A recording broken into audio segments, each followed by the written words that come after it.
শুভ সকাল বন্ধুরা। আমি যেমন দিন কাটাই আমার চ্যানেলে তোমাদের স্বাগত। তো তোমরা কেমন আছো অবশ্যই কিন্তু কমেন্ট করে জানাবে। দেখো আমি কিন্তু বেশ ভালো আছি, তাই তোমাদের সামনে চলে এসেছি। কারণ আমি তোমাদেরকে খুব ভালোবাসি, তাই চলে এসেছি। কারণ আমি যা করব তোমাদেরকে তো দেখাবই। চলো দেখাই আমার মেয়ে আবার কি করছে। দেখছি, এই দেখো দেখেছো, এক গামলা মুড়ি নিয়ে কিন্তু বসে পড়েছে। আমার মেয়ের এই এক গামলা মুড়ি নিয়ে বসার কারণটা কি খুঁজে বের করতো তোমরা? এই যে চানাচুর দেখতে পাচ্ছ, এই চানাচুর খাওয়া, এটা এখন আমার মেয়ে খাবার জন্য বসে পড়েছে। দেখো কেমন খাচ্ছে, দেখো তো। দেখো এদিকে আমার মা আবার চা বসিয়েছে, লিকার চা। আমরা লিকার চাই খাই।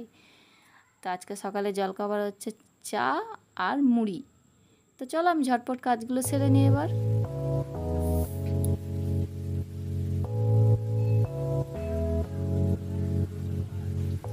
দেখো এদিকে কিন্তু আমি স্নান টান করে পুরো চলে এসেছি, কারণ আজকে পুজো দিতে হবে। এটাই হলো মেন উদ্দেশ্য। এইদিকে কিন্তু আমার মা পুরো ঠাকুরের বাসন টাসন ধুয়ে সুন্দর করে গুছিয়ে রেখে দিয়েছে। এবার আমি তো ঠাকুর মশাই, তাই আমাকে এখন পুজোটা করতে হবে, আমার মা আর করবে না। তো দেখো আমার পুজো দেওয়া কমপ্লিট। আমার মা লক্ষ্মীকে কেমন লাগছে অবশ্যই তোমরা কমেন্ট করে জানাবে। আমি ঠিকঠাক তোমাদের মতন গুছিয়ে পুজো টুজো দিতে পারি নাকি, এটাই জানাবে তোমরা আমাকে। দেখো সুন্দর করে আমি এখন পুজো দিয়ে দিয়েছি। তো চলো এখন দেখাই আমার মা আজকে কি রান্না করেছে। আমার মেয়ে আবার এদিকে ঘুমিয়ে পড়েছে নিচে, খুব গরম তো তাই নিচেই ঘুম পাড়িয়েছি। এদিকে আমার মা ভেন্ডি সিদ্ধ করেছে, কুমড়ো পুঁই শাক আলুর একটা তরকারি করেছে।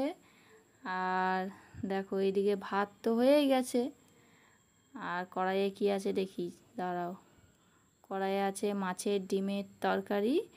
তো ভিডিওটি ভালো লাগলে একটা লাইক কমেন্ট শেয়ার করো। Tata bye bye.